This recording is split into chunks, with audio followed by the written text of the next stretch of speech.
Hi, everybody. It's Deborah from peoplelovinganimals.com. Thanks for tuning in and watching my video today. Today's video is called Should Dogs Be Crate Trained? Dog and Puppy Crate Training.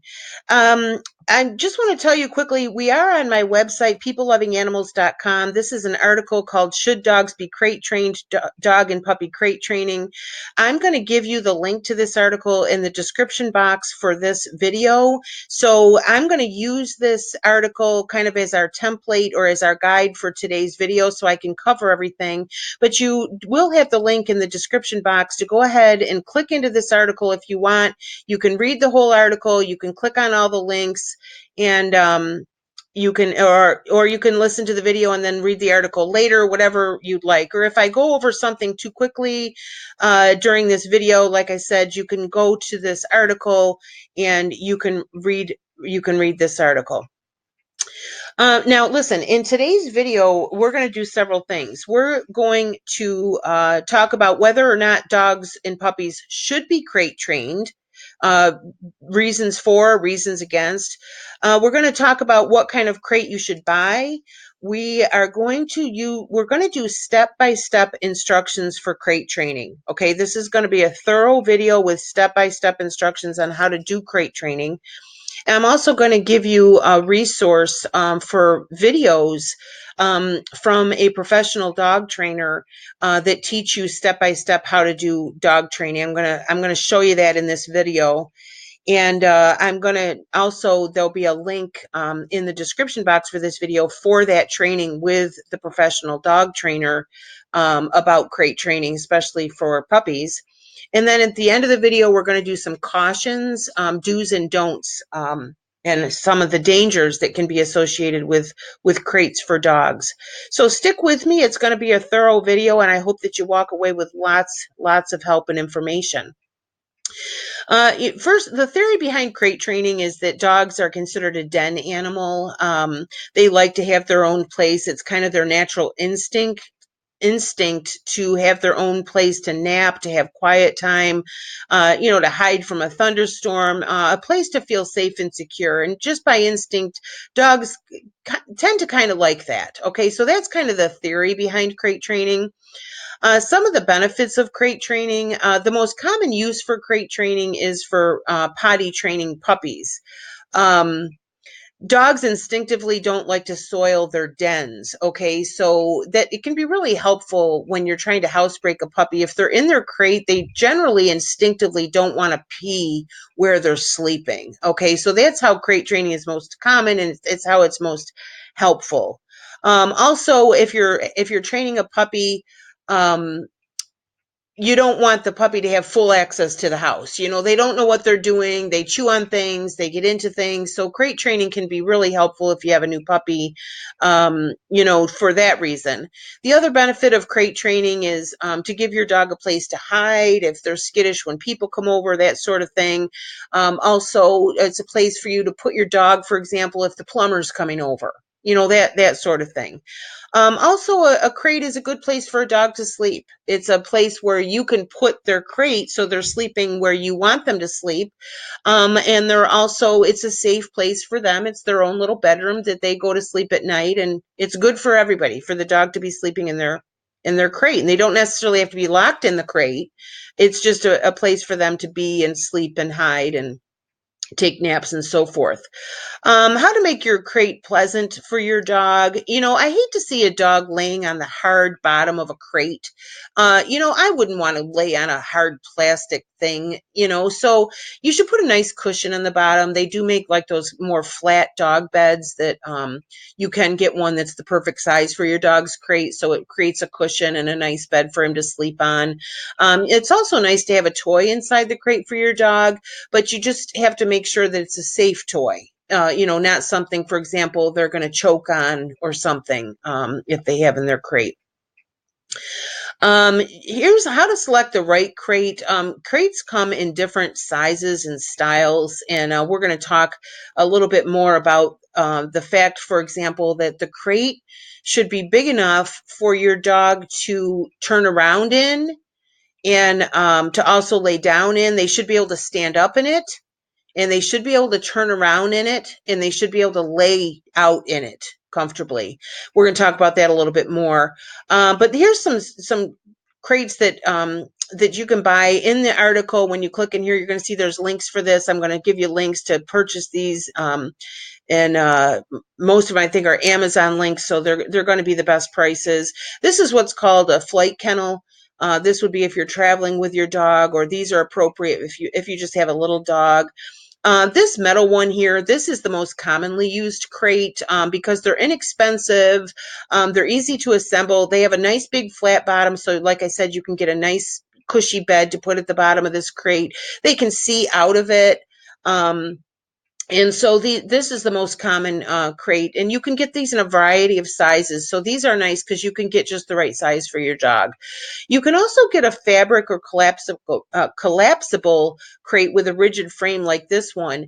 Now, these are good. Like, for example, say if you're taking your dog camping, and they're used to sleeping in their crate. Well, this is a crate that you can collapse, throw in the car, and take with you.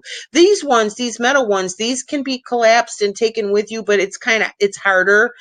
These are easier to collapse, these fabric ones.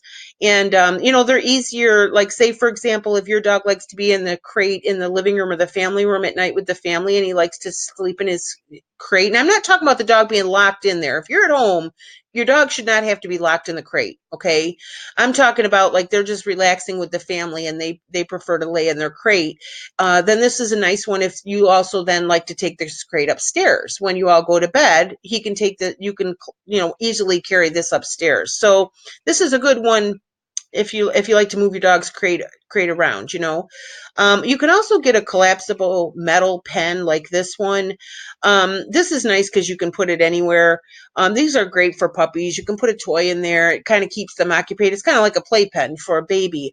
The other thing I like about these is these are nice for the yard. Like if you have a new puppy and your family's going to be out in the backyard for the day and the kids are swimming and you're barbecuing or whatever, the puppy can be outside with the family, but nobody has to supervise him constantly. He can be in here and he can be playing with his toys and be in the grass and be out with the family. These are also nice. Like say if you're going to go to a park for the day and you're going to go to a cookout or whatever and you want to bring the dog, this is nice, especially like I say for a new puppy, because that way the puppy can come with you. You can put him in here. He can enjoy himself and be with the family. The last one, and there's many, many more that you can look at. These are just some examples. I call this the fancy schmancy looks like furniture crates. This one here, I mean, these are nice. They're nice looking, and that way it's not like an ugly thing in your house. If you're like me, you like things to look pretty in your house. This one is actually an end table. As you can see here, it acts as an end table. You could even put a lamp on here. If you're cramped for space, this would be a nice crate for you to have for your dog. And what I like about these two is this makes the dog part of the family. Like I say, if you're home, this crate should not be locked. Your dog should not be locked in the crate when you're sitting right there, when you're home. But this is just nice. If you're sitting here watching TV, your dog has the crate right here. He can get inside and he's safely in his crate and he's comfortable, but he's with the family.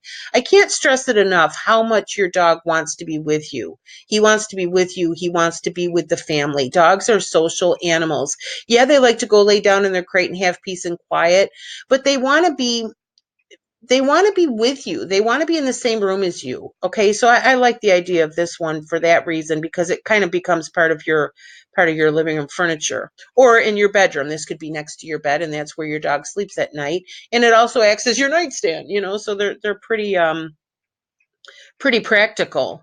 Again, choosing the right size crate. The dog's crate should be just big enough for him to stand up and turn around in. If your dog is still growing, you might wish to get a crate that's large enough to accommodate his adult size, but then block off the extra crate space until he gets bigger. But be careful if you're getting a crate for the puppy, for a small puppy. If the crate is huge, they're going to feel okay peeing in it. Okay, if they're a little tiny puppy and they have this great big crate, they're going to feel comfortable with going and peeing in the corner of the crate and then going laying down in the in the corner of the crate that's dry. Do you see what I mean? So if you're using the crate to housebreak your puppy, you're better off just getting one appropriate for the size of the puppy and then, get a bigger crate for him later on. Or like the article says, get the bigger crate but block off part of it until he gets bigger. Now, we're going to talk about step-by-step instructions for crate training. This is how you crate train a puppy or a dog. Depending on your dog's age, crate training can take days or it can take weeks. Okay. Two important things to remember when crate training are you should always associate the crate with something pleasant, and you should do the crate training in small steps, not fast. Step number one is to introduce your dog to the crate. Put the crate somewhere where the family is. Put it in the living room. Put it in the family room. You know where you are, where the family is. Dogs don't enjoy being isolated. Put a soft blanket in the bottom, or a bed in the bottom of the crate. Keep the crate door open. Just allow the dog to explore the crate as he wishes. Some dogs will be curious; they'll jump right in the crate right away. Others will be more apprehensive. Again, be patient, be patient, be patient. Don't rush the dog. Use a cheerful tone of voice. Invite him over to the crate. Make sure the door is wide open so when he gets in there, it doesn't hit him in the ass and startle him. You know what I mean? You don't want to backtrack your progress from something stupid like that. Encourage the dog by going to go into the crate. Put some treats inside there. Don't force him to go outside. Let him take his time, but keep tossing treats inside the crate until your dog is calmly walking all the way into the crate to get the food. This could take 2 minutes or it could take several days, but it is crucial for you to be patient about this. So step number one is just to kind of entice the dog to step inside the crate. Step number two is to give your dog all of his meals in the crate. When you first start crate training, put his breakfast, just inside the crate. So maybe he just needs to step his front paws in there, to eat his breakfast. And then when he's comfortable with that, put it a little deeper in the crate and a little deeper in the crate. Again, don't force him. Just take your time and each time just put it a tad further inside the crate. Once your dog is comfortable eating all of his meals inside the crate, then you can start closing the door while he's eating. Now, at first, it's important to open the door as soon as he's done eating. Okay. But then as he's comfortable, just leave that door closed a few minutes longer. Like he walked in there, he ate his crunchies for breakfast, and the door is closed. Okay, leave it open, leave it closed a little bit longer, a little bit longer, a little bit longer, and just increase the time slowly. Now, don't let him out of the crate while he's whining. Like, say, for example, you're just starting this training and he went in there and he ate his breakfast and you close the door and it's been 5 minutes and now he starts whining. Okay, he wants out. Don't let him out at that second, because you never want to teach your dog that whining or being upset or pitching a fit is the way to get out of the crate. You never want to teach that. So if you're doing the training, your dog's going to start whining, give him a treat while he's in there and let him out while he's comfortably crunching the treat. Okay, never let them out while they're whining. Try to calm them down in the crate and then let them out while they're calm so they don't associate the whining with being let out. And then, like I say, just a little at a time, a few minutes at a time, leave him in his crate longer and longer. After he's done eating his meals. Step number 3 is to start leaving him in the crate for short periods of time. Once he's eating all of his meals inside the crate with no anxiety and no whining, you can start to leave him inside the crate for short periods of time. Call him over to the crate, give him the treat, encourage him to enter, give him praise once he's in there, give him another treat, close the door, and then sit quietly near the crate for 5 or 10 minutes. Okay. For when you're first training him, stay within his sight. He's in the crate, but you're sitting right there. Okay. Do it for 5 or 10 minutes. And, again, a little at a time over a period of days, go into the next room for 5 minutes and then come back. And then you see what I mean? So just practice, practice, practice, increasing the time that your dog is in a crate. And then once he's comfortable with that, step number 4 is to start crating your dog when you leave. Once he'll stay in the crate for about 30 minutes comfortably when you're not in sight, like if you're in the bathroom, you go take a shower, whatever, and he can be in his crate in the living room for 30 minutes without pitching a fit, then that's when it's safe to start leaving him in the crate when you're not at home. Now, please understand that unless he's at that point, it is not safe to leave your dog in the crate. Now, please stick with me in this video because at the end of the video, we're going to talk about cautions and we're going to talk about danger. So I'm serious when I say that. Stick with me till the end of the video and you'll understand why. They do have to be comfortable in the crate for about 30 minutes before you start leaving the house and leave them in the crate. And again, this can take several days. It can take several weeks, just a little at a time. Put him in the crate, go down to the post office, see how he does with that. And, the next time put him in the crate and go get a loaf of bread. The next time, leave him for an hour while you do the grocery shopping. Practice, practice, practice a little at a time to make sure that your dog is going to be okay. Also, when you're leaving the house with the dog in the crate, don't make your leaving a big emotional thing. Just act casual, give him some praise, give him a treat when he's in the crate, leave a toy inside the crate and then quietly leave. And then also when you get home, don't act excited and reward his excited behavior. Again, act casual. This will avoid increasing his anxiety. And remember that you don't want the crate to be associated with your leaving. Uh-oh, I'm in the crate, she's leaving. You don't want that association. You want the crate to be a normal part of the dog's everyday life. It's like, okay, he's in the crate and you're leaving. Okay, fine. But he also had his breakfast in the crate this morning. He also slept in the crate last night. Do you see what I mean? Like in and out of the crate, throughout the day, he eats breakfast in there. He has treats in there. When you bring him home a new bone, you give it to him in his crate and he gets to sit in his crate and enjoy his new bone, and he sleeps in his crate at night. And his crate should be his crate. It should be his bedroom. It should be his comfortable place. And so it's still that when you leave. Do you see what I mean? So don't make it a big to-do. Oh no, I'm in my crate now, she's leaving. Do you see what I mean? And just be casual. Be casual about your coming and going. And that's just a good general rule anyway, when you're training a dog, especially if you have a dog with separation anxiety, is to make your coming and going no big deal.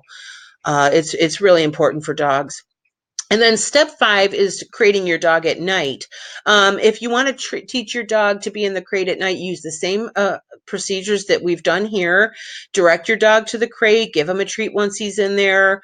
If you're crating a young puppy, you may want to place the crate near your room or in your room because you're going to have to let him outside during the night. Later, we're going to talk about this. When you're training a puppy, please remember that a puppy cannot hold their bladder as long. Okay, we're going to talk about that a little further in this video. And also older dogs. Older dogs can't always hold their bladder that long. So if you're going to start crate training your dog to sleep in a crate at night, just keep the bladder in mind of how long he can be expected to be in there, without going to the bathroom. And if you have a brand new puppy, you're going to get up in the middle of the night to let him outside. Don't think otherwise. You have to. And it doesn't have anything to do with training. It just has to do with they physically cannot hold their bladder that long when they're puppies. They just cannot. Okay. And again, we're going to talk about a little bit more about that later in the article. Crate training an adult dog. You might have, say, rescued or adopted a dog who is an older dog and he's not house trained. And you're like, oh boy, I got to house train this dog. So you're going to use crate training. Or maybe you're going to travel with an older dog and you want to crate training. For whatever reason, you might decide to crate train a dog who is older. It might take a little longer. And the reason is, an older dog is set in his ways. They have their habits. They kind of know what to expect in life. Whereas a puppy, they're just, they don't care, they'll do anything. They don't know any different, they don't know any different. So it's a little easier to crate train a puppy. But an older dog, it may take a little bit longer, just because it's new to them. They don't understand. They've lived their whole doggy life a certain way. Nobody's ever asked them to get in a crate before. Do you see what I mean? So you're just going to want to be more patient and allow a little bit more time when it comes to an adult dog. And again, for an elderly dog, make sure the crate is comfortable. Make sure that it has a soft pillow at the bottom and it's squishy and comfortable. The old ones, they're just like people, arthritis, they're aching bones. If you're going to put them in a crate, make sure they're comfortable, make sure it's soft and comfortable in there for them. Now, this I'm going to spend a little bit of time on, and hang with me because this is very enjoyable. What if the dog whines in the crate?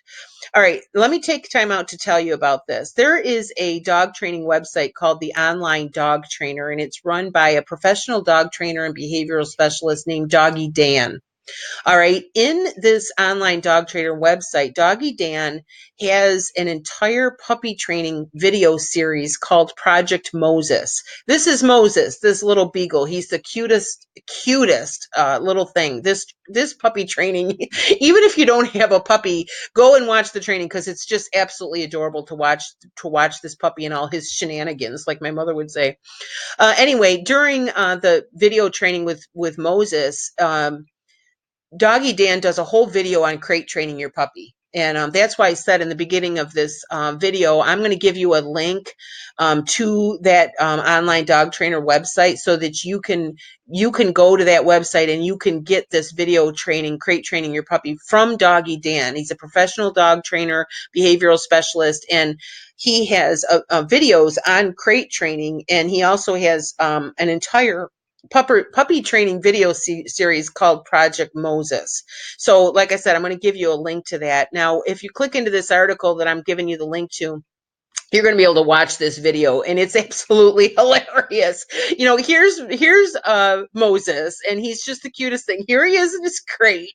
Here he is. He has this big squishy bed. He has a blanket. He has a stuffed animal in there. And in this video, Moses is pitching a fit, and it's hysterical. He's having a fit in his crate, and Doggy Dan is ignoring him, and he's not letting him out of the crate. And Doggy Dan is saying, like I talk about here in this article, if your dog is, you have to think of a dog crying in the crate like a baby crying in the crib. First of all, you got to make sure he's not crying for a reason. Does he have to go to the bathroom? Is he thirsty? Is he hungry? Is he in pain? Do you see what I mean? Is he scared? Do you know what I mean? Like, you got to make sure, as long as he's been fed, that he's not thirsty, that he's been allowed to go outside to relieve himself, then he's probably just whining to be let out of the crate. But make sure that any of those things that they've been attended to. Okay, that's number one. If all of that's been covered, then try to ignore the whining. They are going to test you. They are going to stop whining eventually. Pounding on the crate or yelling at him will only make things worse. Don't do it. Ignoring. If you followed the training steps that we've already talked about, and you haven't gone too fast, then you'll be less likely to have this problem. But if your dog or your puppy is unmanageable in the crate, then you need to backtrack. You need to backtrack on the crate training. Okay, you've gone too fast, because if they're having a fit in the crate, then you haven't gone slowly enough with the steps that we've talked about already. So start putting them in for shorter periods of time, and then, lengthen the time gradually. You're just going to backtrack the training a little bit. But I got to tell you, when you go to this article and you watch this video, it's hysterical, because while Moses is pitching a fit in the crate, Doggy Dan is continuing with the video, and he's talking to us, and he's telling us, some of these things that I've just told you here. And he's talking about, the dangers and all this kind of stuff. And then Moses is pitching a fit the whole time. It's so funny, because at the end of the video, they fast track and you get a picture of Moses sound asleep flat on his back, snoring in the crate. He finally gave up and he stopped complaining and he fell asleep in the crate. So it's just, I enjoy this training so much. This Project Moses puppy training on the online dog trainer. Like I said, I'm going to give you a link to that. It's really good. And also, Doggy Dan has dog training for every single dog training issue you can think of. It's a fantastic site. And also, he does give you a 3-day trial for $1.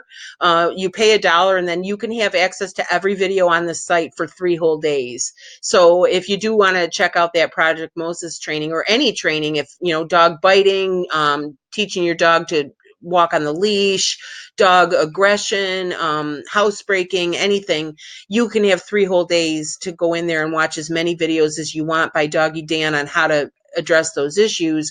And then they do have a monthly membership. It's $37 a month, and then you can cancel at any time. And then he has a 6-month membership for $147. That gives you 6 months membership, and I think it works out to like $24.50 a month. So that is available to you, and I absolutely recommend it. I have lots of videos promoting Doggy Dan, and I have lots of articles on my website promoting Doggy Dan because his training really is effective, and it's very enjoyable to watch, and it's step-by-step video training from a professional dog trainer. So I definitely wanted to take a minute to tell you about that. So, as promised, we're going to talk about cautions. These are some of the don'ts about crate training. Don't use the crate as a babysitter or a magical solution. If you're not using the crate correctly, your dog can feel trapped, upset, frustrated, and he can even panic to a dangerous degree inside the crate. Okay. Do not use the crate as punishment. If you do, your dog will begin to fear the crate and refuse to enter it. The crate is supposed to be his safe place, not a place for punishment. Your dog's crate is supposed to be his refuge. It's supposed to be his room in the house. You know, it's supposed to be his place where he can go to sleep. He can eat his meals in there if you choose. He can sleep there at night. He can take a nap. It's his place to get away from people. You know, like say, for example, if you have a new puppy, you know, puppies are sometimes scared. You know, they're scared of a thunderstorm. If they're scared of people coming over, you know, all that kind of stuff. So the crate can be a place for refuge for them where they can go and hide if they want to. Same goes for an elderly dog. You know, elderly dogs can tend to be apprehensive. They can tend to be frightened, or they can just be plain annoyed. Like, for example, say you have a Mr. and Mrs. Smith come over for dinner and they bring their six bratty kids. Okay, well, for a puppy, that might be very intimidating. And, you know, the kids, if, you know, might pull the dog's tail, whatever, so the puppy can go in his crate to hide. Same with for an older dog. The older dog, they don't want anything to do with the six bratty kids. You know, so it gives the older dog a place to escape to and get away from the kids, get away from the noise. You know, maybe you have an older dog and he's a very nice dog and he wants to come out and he wants to greet company and he's a very sweet dog, but then he's old and he's tired and he just wants to go lay down for the evening. You know, so the crate should be a safe place, and it should be a place where your dog enjoys himself, not a place for punishment. And also, I do have to mention, if your dog is doing things on a regular basis that you feel he needs to be punished for, then you're not doing the training right. Okay. It is your responsibility as the dog owner. If your dog is barking too much, if your dog is chewing up the couch when you leave the house, if your dog is peeing on your rug, if your dog is biting the neighbor's kid, if your dog won't walk right on the leash, all these things, it's your responsibility. It's your fault. Okay. Now I'm going to follow up that very snotty thing I just said by telling you that you can go to Doggy Dan's website. I'm giving you the link. It's inexpensive. You can go there and you can learn how to train your dog. You can learn how to teach them to walk on the leash. You can learn how to train them so they don't chew apart the couch, part the couch while you're gone. You can train them so that they don't bark constantly. All these things. So I'm giving you the resource to go to Doggy Dan's website and watch the videos so that you can learn how to train your dog. Because if you're having a dog issue and you feel like you need to punish, or if you feel like your dog needs to be in the crate all the time because the dog is unmanageable for whatever reason, then you need to take a step back and realize that you have not done proper training with this dog. So please just keep that in mind. If, you know, don't get the crate as a way to manage your dog. Do you see? You know, you should be able to train the dog, and the crate is just a tool. It's just a tool in the training process. It's not the babysitter. Do you see what I mean? Um, Also, like I said earlier in the video, remember that puppies cannot hold their bladders as long. Puppies under 6 months of age should not stay in the crate for more than 3 or 4 hours at a time. They simply cannot hold their bladders or their bowels that long. Use similar logic with an adult dog. Consider how long you can hold your own bladder. You know, I have someone who specifically who I know who would leave her dog in the crate for like 12 hours, 14 hours, whatever. And she would say, "Oh, my dog's fine. You know, I get home and he's fine. He stays in the crate for 12 hours. No problem. He never pees." Well, just because the dog can hold his bladder for 12 hours doesn't mean that he should. And it doesn't mean that he should have to. And, you know, one of the things I like to say to people is, Just because the dog's still alive when you get home doesn't mean it was okay for him to be in that crate for 14, 15, 16 hours while you went to work this morning and then went out for happy hour and you didn't get home till 10 o'clock at night. It's not okay. It's not okay. You've got to take it into account. The bladder, for example, like say if I left you at my house at 9 o'clock in the morning and I went out the door and I told you I'll be home at 6 o'clock tonight, and you won't be allowed to pee. You will not be allowed to pee until I get home at 6 o'clock. Could you hold your bladder that long? I couldn't. I couldn't hold my bladder that long. And even if I could hold my bladder that long, would you want to? I wouldn't. So just try to keep that in mind of how long you're leaving your dog in the crate. Avoid making crate training a traumatic experience for your puppy. Make sure they're comfortable throughout the process. Never leave a puppy locked up and left alone if it's first time in the crate. This can be extremely traumatic for a puppy, and it'll make it difficult for you to crate train them. In other words, if you have a dog or a puppy and you're going to throw them in the crate and it's going to be a bad experience for them, you've just set yourself way back, because now they're afraid of the crate. They don't like the crate. They see it as a negative thing, and it's going to be harder. Okay. So just keep that in mind, that you got to go really, really slow in the beginning. Um, don't crate your dog if it's not necessary. In other words, once your dog is house trained, and if he doesn't destroy the house while you're gone, and then he doesn't necessarily have to be locked in the crate while you're gone.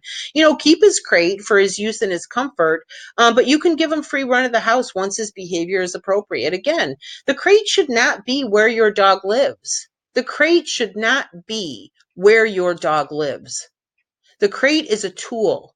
It's a tool to train them not to pee in the house. It's a tool to train them not to chew things up while you're gone. It's a tool to help them to where you want them to sleep, for them to be manageable while they're going through training when you're not at home. It's not supposed to be where they live. And so, don't if once you finish the training process, your dog can still have his crate and he's going to love his crate, but he doesn't have to be locked up in it while you're gone. Okay.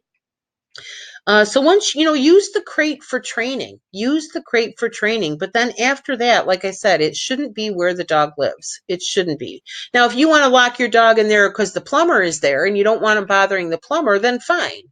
Do you see what I mean? But like I say, it shouldn't be where he lives. Don't use the crate as to deal with separation anxiety. This is a very important issue. This will not solve the problem. It may prevent your dog from being destructive, but he could injure himself trying to escape from the crate or panic to a dangerous extent. If your dog is suffering from separation anxiety, I have an article here that you're going to have a link to when you go into this article, that you can read about that and get training about that, because dogs' anxiety of any sort it's very dangerous. It really is. First of all, dogs that have anxiety, they can bite. A dog, for example, say you have a pet bed and you put it inside the crate and you leave the dog alone in the crate.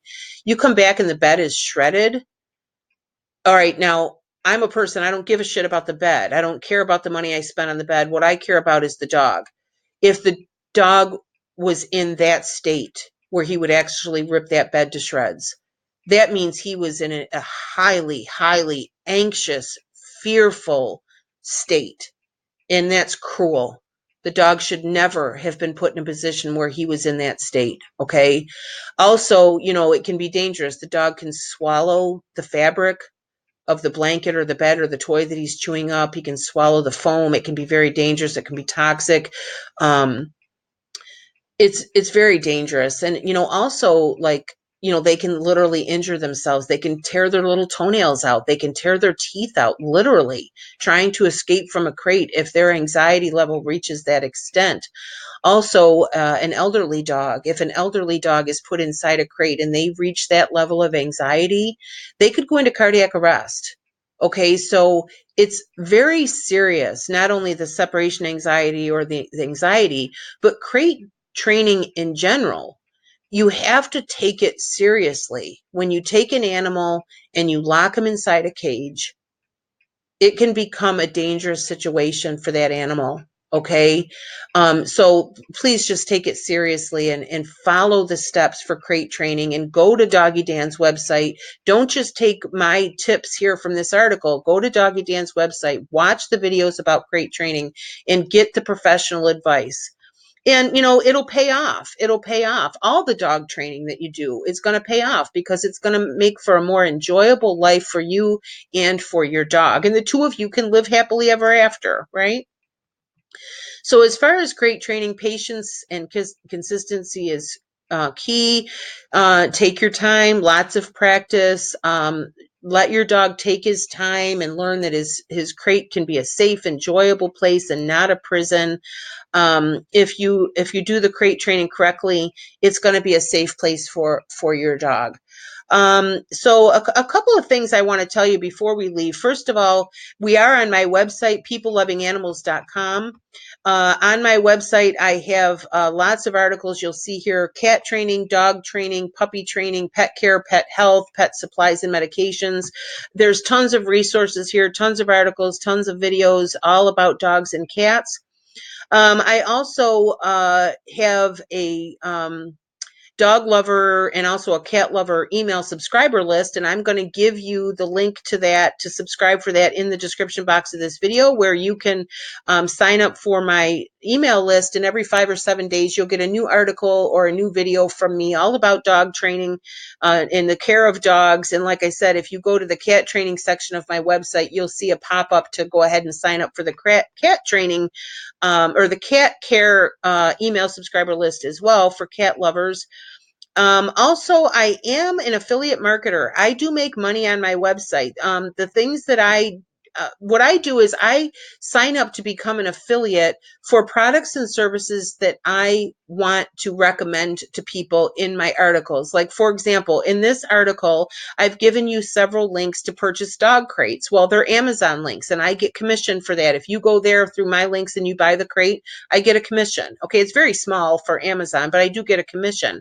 I also get a commission for Doggy Dan. If you go to the online dog trainer website and you get a monthly membership, I do get a commission for that.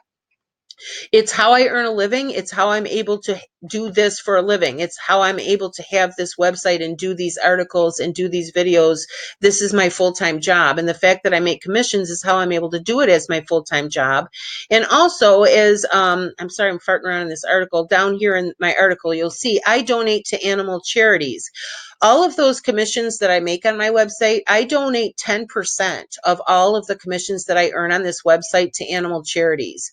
And if you go to the homepage of my website, you will be able to see, I'll just show you real quick. On the homepage of my website, you're going to be able to see, this is me, by the way. These are two little dogs. This is Cagney, Boston Terrier, and this is Taz, my little dachshund. This is also her up here. So you see the pop-up. You can subscribe to my mailing list. So anyway, on the homepage, you'll be able to see a list of the animal charities that I donate to. Okay. And like I say, I donate 10% of all the commissions that I earn to animal charities. So I want to thank you again for watching this video. I really hope that this has helped you, and I hope that you'll go to Doggy Dan's website and you'll get even more information. And I hope that you're excited to find out that not only are there lots more articles and videos on my website, also on this YouTube channel for dog training, but you also have now found out about Doggy Dan, and he is just the best dog training help that you can possibly get, because it's step-by-step video training from a professional dog trainer. It's fantastic. So please, if this video has helped you, please give it a like. Please subscribe to my YouTube channel. You'll get lots more videos. Shop around on my YouTube channel right now. You'll see there's other videos about dog training. And also, I do ask you to please share my website and share this YouTube channel with other dog and cat lovers. Like I said, the site does benefit animals. I do give 10% of all the commissions I earn to animal charities. And when people know how to train their dog or their cat, it creates a better life for the animal and also for the person. So again, please support me. Please help me to support animals. And thank you again so much for watching. I hope that I've helped. Again, my name is Deborah, and my website is peoplelovinganimals.com. Thanks so much. Bye-bye.